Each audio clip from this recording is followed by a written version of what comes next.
न्यायो अध्याय 16। शिमशोन गाजा नगर में। तब शिमशोन गाजा को गया और वहाँ एक वेश्या को देखकर उसके पास गया। जब गाजा वासियों को इसका समाचार मिला कि शिमशोन यहाँ आया है, तब उन्होंने उसको घेर लिया और रात भर नगर के फाटक पर उसकी घात में लगे रहे और यह कहकर रात भर चुपचाप रहे कि भोर होते ही हम उसको घात करेंगे। परंतु शिमशोन आधी रात तक पड़ा रहा और आधी रात को उठकर उसने नगर के फाटक के दोनों पल्लों और दोनों बाजुओं को पकड़कर बेड़ों समेत उखाड़ लिया और अपने कंधों पर रखकर उन्हें उस पहाड़ की चोटी पर ले गया जो हेब्रोन के सामने है। शिमशोन और दलीला। इसके बाद वह सोरेक नामक घाटी में रहने वाली दलीला नामक एक स्त्री से प्रीति करने लगा। तो पलिशीतियों के सरदारों ने उस स्त्री के पास जाके कहा, तो उसको फुसलाकर पूछ कि उसके महाबल का भेद क्या है और कौन सा उपाय करके हम उस पर ऐसे प्रबल हों कि उसे बांधकर दबा रखें। तब हम तुझे 1100 टुकड़े चांदी देंगे। तब दलीला ने शिमशोन से कहा, मुझे बता कि तेरे बड़े बल का भेद क्या है और किस रीति से कोई तुझे बांधकर दबा रख सकता है। शिमशोन ने उससे कहा, यदि मैं 7 ऐसी नई तांतों से बांधा जाऊं जो सुखाई न गई हो, तो मेरा बल घट जाएगा और मैं साधारण मनुष्य के समान हो जाऊंगा। तो पलिशीतियों के सरदार दलीला के पास ऐसी 7 नई सांतें ले गए जो सुखाई न गई हो और उनसे उसने शिमशोन को बांधा। उसके पास कुछ मनुष्य कोठरी में घात लगाए बैठे थे। तब उसने उससे कहा, हे शिमशोन, पलिशीती तेरी घात में है। तब उसने तांतों को ऐसा तोड़ा जैसा सन का सूत आग से छूते ही टूट जाता है और उसके बल का भेद न खुला। तब दलीला ने शिमशोन से कहा, सुन, तूने तो मुझसे छल किया और झूठ कहा है। अब मुझे बता दे कि तू किस वस्तु से बंध सकता है। उसने कहा, यदि मैं ऐसी नई रस्सियों से जो किसी काम में न आई हो कसकर बांधा जाऊं, तो मेरा बल घट जाएगा और मैं साधारण मनुष्य के समान हो जाऊंगा। तब दलीला ने नई रस्सियां लेकर और उसको बांधकर कहा, हे शिमशोन, पलिशीती तेरी घात में है। कितने मनुष्य उस कोठरी में घात लगाए हुए थे। तब उसने उनको सूत के समान अपनी भुजाओं पर से तोड़ डाला। तब दलीला ने शिमशोन से कहा, अब तक तू मुझसे छल करता और मुझे झूठ बोलता आया है। अब मुझे बता दे कि तू काहे से बंध सकता है। उसने कहा, यदि तू मेरे सिर की 7 लटें ताने में बुने तो बंध सकूंगा। अतः उसने उसे खूंटी से जकड़ा। तब उससे कहा, हे शिमशोन, पलिशीती तेरी घात में है। तब वह नींद से चौंक उठा और खूंटी को धरन में से उखाड़कर उसे ताने समेत ले गया। तब दलीला ने उससे कहा, तेरा मन तो मुझसे नहीं लगा, फिर तू क्यों कहता है कि मैं तुझसे प्रीति रखता हूँ। तूने 3 बार मुझसे छल किया और मुझे नहीं बताया कि तेरे बड़े बल का भेद क्या है। इस प्रकार जब उसने हर दिन बातें करते करते उसको तंग किया और यहाँ तक हठ किया कि उसकी नाक में दम आ गया, तब उसने अपने मन का सारा भेद खोलकर उससे कहा, मेरे सिर पर छुरा कभी नहीं फिरा, क्योंकि मैं माँ के पेट ही से परमेश्वर का नाजिर हूँ। यदि मैं मुंडा जाऊँ तो मेरा बल इतना घट जाएगा कि मैं साधारण मनुष्य के समान हो जाऊँगा। यह देखकर कि उसने अपने मन का सारा भेद मुझसे कह दिया है, दलीला ने पलिशीतियों के सरदारों के पास कहला भेजा, अब की बार फिर आओ, क्योंकि उसने अपने मन का सब कुछ भेद मुझे बता दिया है। तब पलिशीतियों के सरदार हाथ में रुपया लिए हुए उसके पास आए। तब उसने उसको अपने घुटनों पर सुला रखा और एक मनुष्य बुलवाकर उसके सिर की 7 लटें मुंडवा डाली और वह उसको दबाने लगी और वह निर्बल हो गया। तब उसने कहा, हे शिमशोन, पलिशीती तेरी घात में। तब वह चौंक कर सोचने लगा, मैं पहले के समान बाहर जाकर झटकूंगा। वह तो न जानता था कि यहोवा उसके पास से चला गया है। तब पलिशीतियों ने उसको पकड़कर उसकी आंखें फोड़ डाली और उसे गाजा को ले जाके पीतल की बेड़ियों से जकड़वा दिया और वह बंदीगृह चक्की पीसने लगा और उसके सिर के बाल मुड़ जाने के बाद फिर बढ़ने लगे। शिमशोन की मृत्यु। तब पलिशीतियों के सरदारों अपने दागोन नामक देवता के लिए बड़ा बलिदान चढ़ाने और आनंद करने को यह कहकर इकट्ठा हुए, हमारे देवता ने हमारे शत्रु शिमशोन को हमारे हाथ में कर दिया है। और जब लोगों ने उसे देखा तब यह कहकर अपने देवता की बड़ाई की, हमारे देवता ने हमारे शत्रु और हमारे देश का नाश करने वाले को, जिसने हम में से बहुतों को मार भी डाला, हमारे हाथ में कर दिया है। जब उनका मन मगन हो गया तब उन्होंने कहा, शिमशोन को बुलवा लो कि वह हमारे लिए तमाशा करे। इसलिए शिमशोन बंदी गृह में से बुलवाया गया और उनके लिए तमाशा करने लगा और खंभों के बीच खड़ा कर दिया गया। तब शिमशोन ने उस लड़के से जो उसका हाथ पकड़े था कहा, मुझे उन खंभों को जिनसे घर संभला हुआ है छूने दे कि मैं उस पर टेक लगाऊं। वह घर स्त्री पुरुषों से भरा हुआ था और पलिशीती के सब सरदार भी वहां थे और छत पर कोई 3000 स्त्री पुरुष थे जो शिमशोन को तमाशा करते हुए देख रहे थे। तब शिमशोन ने यह कहकर यहोवा की दुहाई दी, हे प्रभु यहोवा, मेरी सुधि ले, हे परमेश्वर, अब की बार मुझे बल दे कि मैं पलिशीतियों से अपनी दोनों आंखों का एक ही पलटा लूं। तब शिमशोन ने उन दोनों बीच वाले खंभों को जिनसे घर संभला हुआ था पकड़कर एक पर तो दाहिने हाथ से और दूसरे पर बाएं हाथ से बल लगा दिया। और शिमशोन ने कहा, पलिशीतियों के संग मेरा प्राण भी जाए। और वह अपना सारा बल लगाकर झुका। तब वह घर सब सरदारों और उसमें के सारे लोगों पर गिर पड़ा। इस प्रकार जिनको उसने मरते समय मार डाला वे उनसे भी अधिक थे जिन्हें उसने अपने जीवन में मार डाला था। तब उसके भाई और उसके पिता के सारे घराने के लोग आए और उसे उठाकर ले गए और सोरा और एश्ताओल के मध्य उसके पिता मानोह की कब्र में मिट्टी दी। उसने इज़राइल का न्याय 20 वर्ष तक किया था। न्यायों अध्याय 17। मीका की मूर्तियाँ। एप्रेम के पहाड़ी देश में मीका नामक एक पुरुष था। उसने अपनी माता से कहा, जो 1100 टुकड़े चांदी तुझ से लिए गए थे, जिनके विषय तूने मेरे सुनते भी शाप दिया था, वे मेरे पास हैं, मैंने ही उनको ले लिया था। उसकी माता ने कहा, मेरे बेटे पर यहोवा की ओर से आशीष हो। जब उसने वे 1100 टुकड़े चांदी अपनी माता को फेर दिए तब माता ने कहा, मैं अपनी ओर से अपने बेटे के लिए यह रुपया यहोवा को निश्चय अर्पण करती हूँ, ताकि उससे एक मूरत खोदकर और दूसरी ढालकर बनाई जाए। इसलिए अब मैं उसे तुझको फेर देती हूँ। जब उसने वह रुपया अपनी माता को फेर दिया तब माता ने 200 टुकड़े ढलवेयों को दिए और उसने उनसे एक मूर्ति खोदकर और दूसरी ढालकर बनाई और वे मीका के घर में रही। मीका के पास एक देवस्थान था। तब उसने एक एपोद और कई एक ग्रह देवता बनवाए और अपने एक बेटे का संस्कार करके उसे अपना पुरोहित ठहरा लिया। उन दिनों में इज़राइलियों का कोई राजा न था, जिसको जो ठीक जान पड़ता था वही वह करता था। यहूदा के कुल का एक जवान लेविया यहूदा के बेतलहम में परदेशी होकर रहता था। वह यहूदा के बेतलहम नगर में इसलिए निकला कि जहाँ कहीं स्थान मिले वहाँ जा रहे। चलते चलते वह एप्रेम के पहाड़ी देश में मीका के घर पर आ निकला। मीका ने उससे पूछा, तू कहाँ से आता है? उसने कहा, मैं तो यहूदा के बेतलहम से आया हुआ एक लेवीय हूँ और इसलिए चला जाता हूँ कि जहाँ कहीं ठिकाना मुझे मिले वहीं रहूँ। मीका ने उससे कहा, मेरे संग रहकर मेरे लिए पिता और पुरोहित बन और मैं तुझे प्रति वर्ष 10 टुकड़े रुपए और एक जोड़ा कपड़ा और भोजन वस्ती दिया करूँगा। तब वह लेविया भीतर गया और वह लेविया उस पुरुष के संग रहने से प्रसन्न हुआ और वह जवान उसके साथ बेटा सा बना रहा। तब मीका ने उस लेविये का संस्कार किया और वह जवान उसका पुरोहित होकर मीका के घर में रहने लगा। और मीका सोचता था कि अब मैं जानता हूँ कि यहोवा मेरा भला करेगा, क्योंकि मैंने एक लेवीय को अपना पुरोहित कर रखा है। न्यायों अध्याय 18। दान का गोत्र और मीका।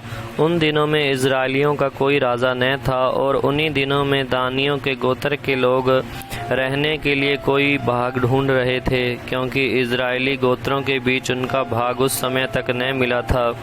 तब दानियों ने अपने समस्त कुल में से 5 शूरवीरों को सोरा और एश्ताओल से देश का भेद लेने और उसमें छानबीन करने के लिए यह कहकर भेज दिया, जाकर देश में छानबीन करो। इसलिए वे एप्रैम के पहाड़ी देश में मीका के घर तक जाकर वहां टिक गए। जब वे मीका के घर के पास आए तब उस जवान लेवीय का बोल पहचाना, इसलिए वहां मुड़कर उससे पूछा, तुझे यहाँ कौन ले आया और तू यहाँ क्या करता है और यहाँ तेरे पास क्या है? उसने उनसे कहा, मीका ने मुझे से ऐसा ऐसा व्यवहार किया और मुझे नौकर रखा है और मैं उसका पुरोहित हो गया हूँ।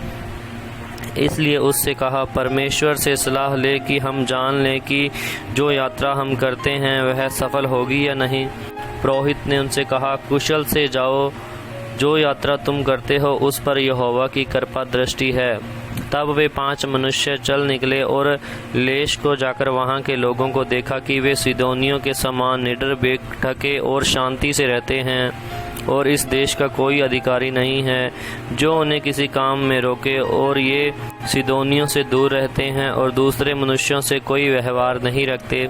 तब वे सोरा और एश्ताओल को अपने भाइयों के पास गए और उनके भाइयों ने उनसे पूछा, तुम क्या समाचार लेकर आए हो? उन्होंने कहा, आओ हम उन लोगों पर चढ़ाई करें, क्योंकि हमने उस देश को देखा कि वह बहुत अच्छा है। तुम क्यों चुप रहते हो? वहां चलकर उस देश को अपने वश में कर लेने में आलस न करो। वहां पहुंचकर तुम निडर रहते हुए लोगों को और लंबा चौड़ा देश पाओगे, और परमेश्वर ने उसे तुम्हारे हाथ में दे दिया है। वह ऐसा स्थान है जिसमें पृथ्वी भर के किसी पदार्थ की घटी नहीं है। तब वहां से अर्थात सोरा और एश्ताओल से दानियों के कुल के 600 पुरुषों ने युद्ध के हथियार बांधकर प्रस्थान किया। उन्होंने जाकर यहूदा देश के किर्यतयीम नगर में डेरे खड़े किए। इस कारण उस स्थान का नाम महदान आज तक पड़ा है। वह किर्यतयीम के पश्चिम की ओर है। वहां से वे आगे बढ़कर एप्रैम के पहाड़ी देश में मीका के घर के पास आए। तब जो 5 मनुष्य लेश के देश का भेद लेने से गए थे, वे अपने भाइयों से कहने लगे, क्या तुम जानते हो कि इन घरों में एक एपोद, कई एक ग्रह देवता, एक खुदी हुई और एक ढली हुई मूरत है। इसलिए अब सोचो कि क्या करना चाहिए। वे उधर मुड़कर उस जवान लेवीय के घर गए जो मीका का घर था और उसका कुशल क्षेम पूछा, और वे 600 दानी मनुष्य फाटक में हथियार बांधे हुए खड़े रहे। और जो 5 मनुष्य देश का भेद लेने गए थे, उन्होंने वहां घुसकर उस खुदी हुई मूरत और एपोद और ग्रह देवताओं और ढाली हुई मूरत को ले लिया, और वह पुरोहित फाटक में उन हथियार बांधे हुए 600 पुरुषों के संग खड़ा था। जब वे 5 मनुष्य मीका के घर में घुसकर खुदी हुई मूरत, एपोद देवता, ग्रह देवता और ढली हुई मूरत को ले आए थे, तब पुरोहित ने उनसे पूछा, यह तुम क्या करते हो? उन्होंने उससे कहा, चुप रह, अपने मुंह को हाथ से बंद कर और हम लोगों के संग चलकर हमारे लिए पिता और पुरोहित बन। तेरे लिए क्या अच्छा है, यह कि एक ही मनुष्य के घराने का पुरोहित हो, या यह कि इजराइलियों के एक गोत्र का और कुल का पुरोहित हो? तब पुरोहित प्रसन्न हुआ, इसलिए वह एपोद, ग्रह देवता और खुदी हुई मूरत को लेकर उन लोगों के संग चल दिया। तब वे मुड़े और बाल बच्चों, पशुओं और सामान को अपने आगे करके चल दिए। जब वे मीका के घर से दूर निकल गए, तब जो मनुष्य मीका के घर के पास वाले घरों के रहते थे, उन्होंने इकट्ठा होकर दानियों को जा लिया और दानियों को पुकारा। तब उन्होंने मुँह फेर के मीका से कहा, तुझे क्या हुआ कि तू इतना बड़ा दल लिए आता है? उसने कहा, तुम मेरे बनवाए हुए ग्रह देवताओं और पुरोहित को ले चले हो, फिर मेरे पास क्या रह गया? तो तुम मुझसे क्यों पूछते हो कि तुझे क्या हुआ है? दानियों ने उससे कहा, तेरा बोल हम लोगों में सुनाई न दे, कहीं ऐसा न हो कि क्रोधी जन तुम लोगों पर प्रहार करे और तू अपना और अपने घर के लोगों के भी प्राण को खो दे। तब दानियों ने अपना मार्ग लिया, और मीका यह देखकर कि वे बहुत मुझसे अधिक बलवंत है, फिर के अपने घर लौट गया। तब वे मीका के बनवाए हुए पदार्थों और उसके पुरोहित को साथ ले लेश के पास आए। उसके लोग शांति से और बिना खटके रहते थे, और उन्होंने उनको तलवार से मार डाला और नगर को आग लगाकर फूंक दिया, और कोई बचाने वाला न था, क्योंकि वह सीदोन से दूर था और वे और मनुष्यों से कोई व्यवहार न रखते थे। और वह बेन होब की तराई में था। तब उन्होंने नगर को दृढ़ किया और उसमें रहने लगे, और उन्होंने उस नगर का नाम इज़राइल के एक पुत्र अपने मूल पुरुष दान के नाम पर दान रखा, परंतु पहले उस नगर का नाम लेश था। तब दानियों ने उस खुदी हुई मूरत को खड़ा कर लिया, और देश की बंधुआई के समय वह योनातन जो गोश्रोम का पुत्र और मूसा का पोता था, वह और उसके वंश के लोग दान गोत्र के पुरोहित बने रहे। और जब तक परमेश्वर का भवन शीलो में बना रहा, तब तक वे मीका की खुदवाई हुई मूरत को स्थापित किए रहे। न्यायों अध्याय 19। एक लेविया और उसकी रखेल। उन दिनों में जब इज़राइलियों का कोई राजा न था, तब एक लेवीय पुरुष एप्रैम के पहाड़ी देश की परली और परदेसी होकर रहता था, जिसने यहूदा के बैतलहम की एक रखेल रख ली थी। उसकी रखेल व्यभिचार करके यहूदा के बैतलहम को अपने पिता के घर चली गई और 4 महीने वहीं रही। तब उसका पति अपने साथ एक सेवक और 2 गधे लेकर चला और उसके यहाँ गया कि उसे समझा बुझा कर ले आए। वह उसे अपने पिता के घर से ले गई। उस जवान स्त्री का पिता उससे भेंट करके आनंदित हुआ। तब उसके ससुर अर्थात उस स्त्री के पिता ने विनती करके उसे रोक लिया, और वह 3 दिन तक उसके पास रहा। इसलिए वे खाते पीते टिके रहे। चौथे दिन जब वे भोर को सवेरे उठे और वह चलने का हुआ, तब स्त्री के पिता ने अपने दामाद से कहा, एक टुकड़ा रोटी खाकर अपना जी ठंडा कर, तब तुम लोग चले जाना। तब उन दोनों ने बैठकर संग संग खाया पिया। फिर स्त्री के पिता ने उस पुरुष से कहा, और एक रात टिके रह और आनंद कर। वह पुरुष विदा होने का उठा, परंतु उसके ससुर ने विनती करके उसे दबाया, इसलिए उसने फिर उसके यहाँ रात बिताई। 5वें दिन भोर को वह विदा होने को सवेरे उठा, परंतु स्त्री के पिता ने कहा, अपना जी ठंडा कर और तुम दोनों दिन ढलने तक रुके रहो। तब उन दोनों ने रोटी खाई। जब वह पुरुष अपनी रखेल और सेवक समेत विदा होने को उठा, तब उसके ससुर अर्थात स्त्री के पिता ने उससे कहा, देख दिन तो ढल चला है और सांझ होने पर है, इसलिए तुम लोग रात भर टिके रहो। देख दिन तो डूबने पर है, इसलिए यहीं आनंद करता हुआ रात बिता और सवेरे उठकर अपना मार्ग लेना और अपने डेरे को चले जाना।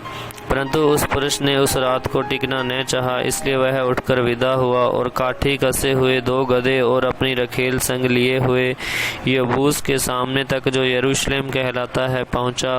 वे यबूस के पास थे और दिन बहुत ढल गया था कि सेवक ने अपने स्वामी से कहा, हम यबूसियों के इस नगर में मुड़कर टिकें।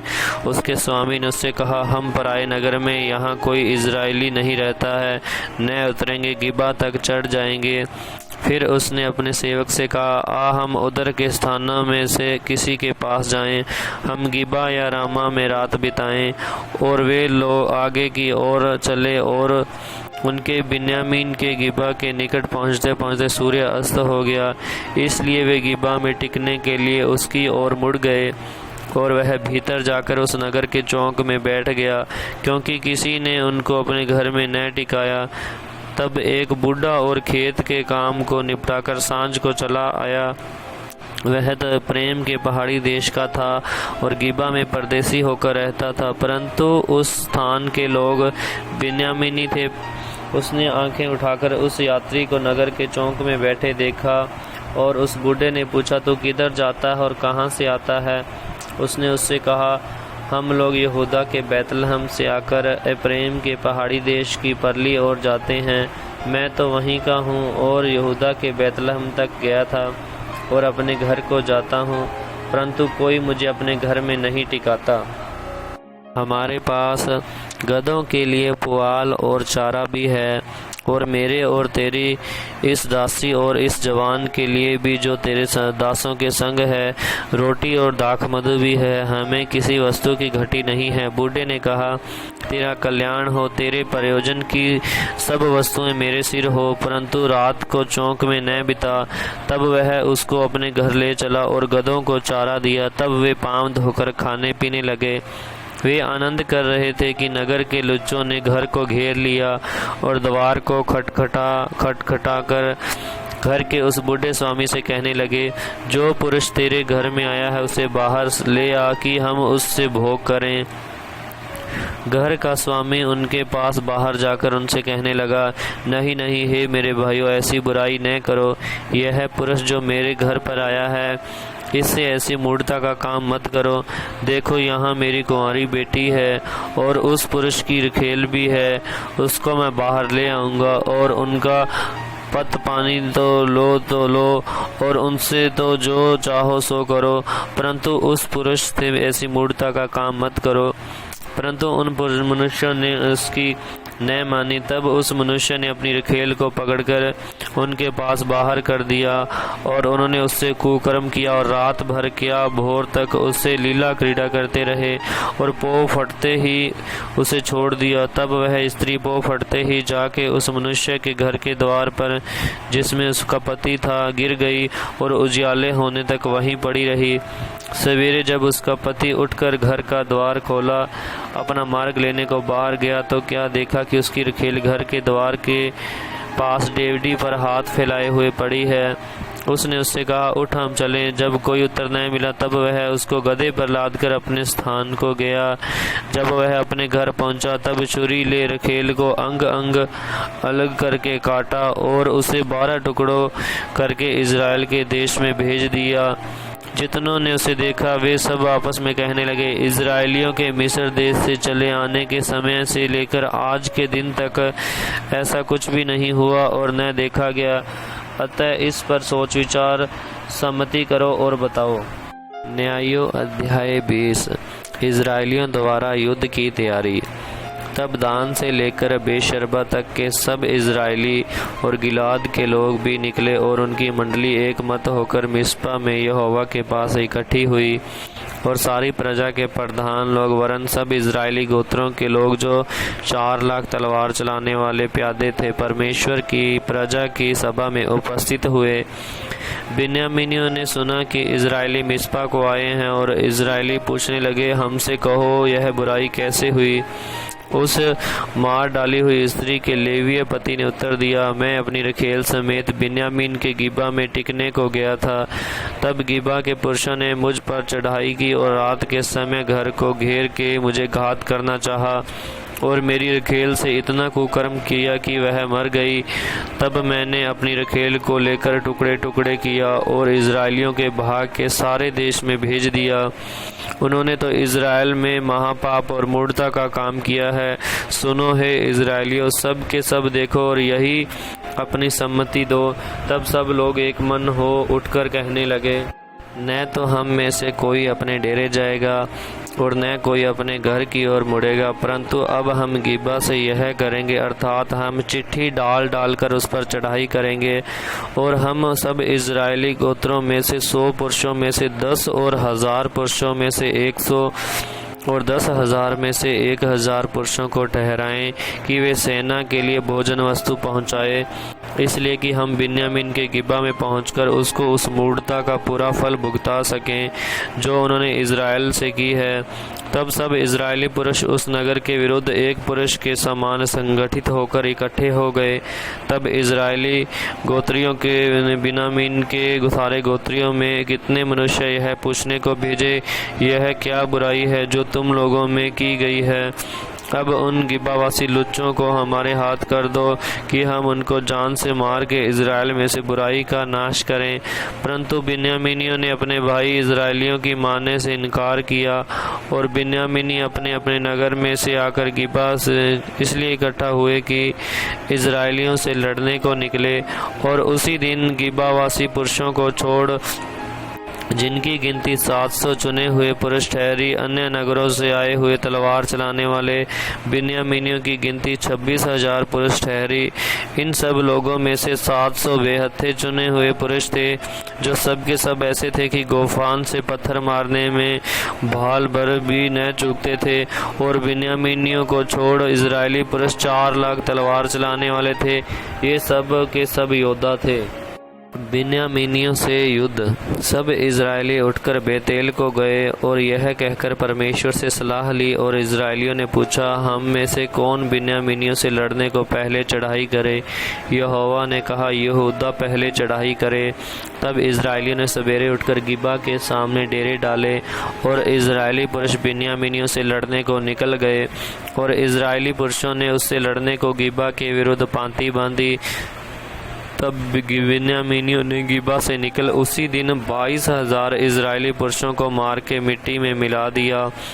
तो भी इजरायली पुरुषों ने साहस करके उसी स्थान में जहां उन्होंने पहले दिन पांति बांधी थी, फिर पांति बांधी, और इजरायली जाकर सांझ तक यहोवा के सामने रोते रहे, और यह कहकर यहोवा से पूछा, क्या हम अपने भाई बिन्यामीनियों से लड़ने को फिर पास जाएं? यहोवा ने कहा, हाँ, उन पर चढ़ाई करो। तब दूसरे दिन इजरायली बिन्यामीनियों के निकट पहुंचे। तब बिन्यामीनियों ने दूसरे दिन उनका सामना करके को गिबा से निकलकर फिर 18,000 इजरायली पुरुषों को मार के, जो सब के सब तलवार चलाने वाले थे, मिट्टी में मिला दिया।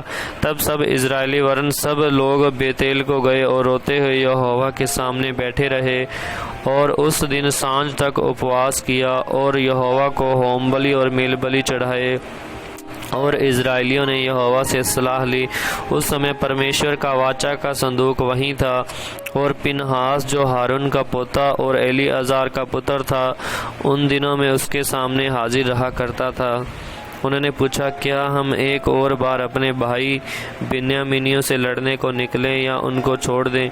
यहोवा ने कहा, चढ़ाई कर, क्योंकि कल मैं उनको तेरे हाथ में कर दूंगा। तब इजरायलियों ने गिबा के चारों ओर लोगों को घात में बिठाया।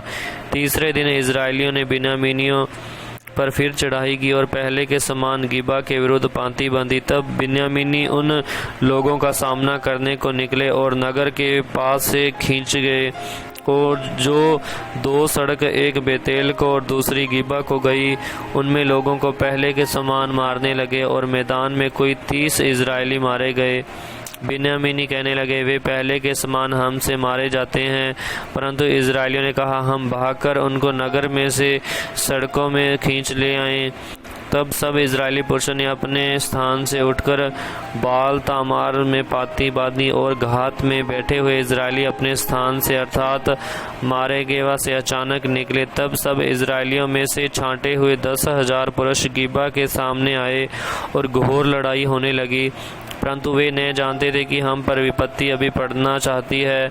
तब यहोवा ने बिन्यामीनियों को इजराइल से हरवा दिया, और उस दिन इजरायलियों ने 25,100 बिन्यामीनी पुरुषों को नष्ट किया, जो सब के सब तलवार चलाने वाले थे। इजरायलियों की विजय। तब बिन्यामीनियों ने देखा कि हम हार गए, और इजरायली पुरुष उन घातकों का भरोसा करके, जिन्हें उन्होंने गिबा के पास बैठाया था, बिन्यामीनियों के सामने से चले गए। परंतु घातक लोग फुर्ती करके गिबा पर झपट गए, और घातकों ने आगे बढ़कर सारे नगर को तलवार से मारा।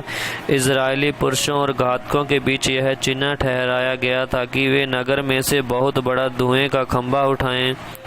इजरायली पुरुष तो लड़ाई में हटने लगे, और बिन्यामीनियों ने यह कहकर कि निश्चय वे पहली लड़ाई के समान हमसे हारे जाते हैं, इजरायलियों को मार डालने लगे, और 31 पुरुषों को घात किया। परंतु जब वह धुएं का खंभा नगर में से उठने लगा, तब बिन्यामीनियों ने अपने पीछे जो दृष्टि की, तो क्या देखा कि नगर का नगर धुआं होकर आकाश की ओर उड़ रहा है। तब इजरायली पुरुष घूमे, और बिन्यामीनी पुरुष यह देखकर घबरा गए कि हम पर विपत्ति आ पड़ी है। इसलिए उन्होंने इजरायली पुरुषों को पीठ दिखाकर जंगल का मार्ग लिया, परंतु लड़ाई उनसे होती रही ही, और जो अन्य नगरों में से आए थे उनको इजरायली रास्ते में नष्ट करते गए। उन्होंने बिन्यामीनियों को घेर लिया और उन्हें खदेड़ा। वे मनुहा में वरन गिबा के पूर्व की ओर तक उन्हें लताड़ते गए, और बिन्यामीनियों में से 18,000 पुरुष, जो सब के सब शूरवीर थे, मारे गए। तब वे घूमकर जंगल में की रिमोन नामक चट्टान की ओर भाग गए, परंतु इजरायलियों ने उनमें से 5,000 को चुन चुनकर सड़कों में मार डाला। फिर गिदोम तक उनके पीछे पड़ के उनमें से 2,000 पुरुष मार डाले। तब बिन्यामीनियों में से जो उस दिन मारे गए वे 25,000 तलवार चलाने वाले पुरुष थे और ये सब शूरवीर थे। परंतु 600 पुरुष घूमकर जंगल की ओर भागे और रिमोन नामक चट्टान में पहुंच गए और 4 महीने तक वहीं रहे। तब इजरायली पुरुष लौटकर बिन्यामीनियों पर लपके और नगरों में क्या मनुष्य क्या पशु जो कुछ मिला सबको तलवार से नष्ट कर डाला और जितने नगर उन्हें मिले उन सबों को आग लगाकर फूंक दिया। न्यायों अध्याय 21। बिन्यामीनियों के लिए पत्नियों की व्यवस्था। इजरायली पुरुषों ने मिस्पा में शपथ खाकर कहा था, हम में से कोई अपनी बेटी का किसी बिन्यामीनी से विवाह नहीं करेगा। वे बेतेल को जाकर सांझ तक परमेश्वर के सामने बैठे रहे और फूट फूट कर बहुत रोते रहे और कहते रहे, हे इजराइल के परमेश्वर यहोवा, इजराइल में ऐसा क्यों होने पाया कि आज इजराइल में एक गोत्र की घटी हुई है। फिर दूसरे दिन उन्होंने सवेरे उठ वहां वेदी बनाकर होम बलि और मेल बलि चढ़ाए। तब इजरायली पूछने लगे, इजराइल के सारे गोत्रों में से कौन है जो यहोवा के पास सभा में नहीं आया था। उन्होंने तो भारी शपथ खाकर कहा था, जो कोई मिस्पा को यहोवा के पास न आए वह निश्चय मार डाला जाएगा। तब इजरायली अपने भाई बिन्यामीन के विषय में यह कहकर पछताने लगे, आज इजराइल में से एक गोत्र कट गया है। हमने जो यहोवा की शपथ खाकर कहा है कि हम उनमें से अपनी किसी बेटी का विवाह नहीं करेंगे, इसलिए बच्चे हुओं को स्त्री मिलने के लिए क्या करें। जब उन्होंने यह पूछा, इजराइल के गोत्रों में से कौन है जो मिस्पा को यहोवा के पास न आया था, तब यह मालूम हुआ कि गिलादी यावेश से कोई छावनी में सभा को न आया था। अर्थात जब लोगों की गिनती की गई तब यह जाना गया कि गिलादी यावेश के निवासियों में से कोई यहाँ नहीं आया है। इसलिए मंडली ने 12,000 शूरवीरों को वहां यह आज्ञा देकर भेज दिया, तुम जाकर स्त्रियों और बाल बच्चों समेत गिलादी यावेश को तलवार से नष्ट करो। और तुम्हें जो करना होगा वह यह है कि सब पुरुषों का और जितनी स्त्रियों ने पुरुष का मुँह न देखा हो उनका सत्यानाश कर डालना। और उन्हें गिलादी यावेश के निवासियों में से 400 जवान कुमारियां मिली जिन्होंने पुरुष का मुँह नहीं देखा था, और उन्हें वे शीलों को जो कनान देश में है शावनी में ले आए। तब सारी मंडली ने उन बिन्यामीनियों के पास जो रिमोन नामक चट्टान पर थे कहला भेजा और उनसे संधि की घोषणा की। तब बिन्यामीन उसी समय लौट गए और उनको वे स्त्रियां दी गई जो गिलादी यावेश की स्त्रियों में से जीवित छोड़ी गई थी, तो भी वे उनके लिए थोड़ी थी। तब उन्होंने बिन्यामीन के विषय में यह कहते के पछताया कि यहोवा ने इजराइल के गोत्रों में घटी की है।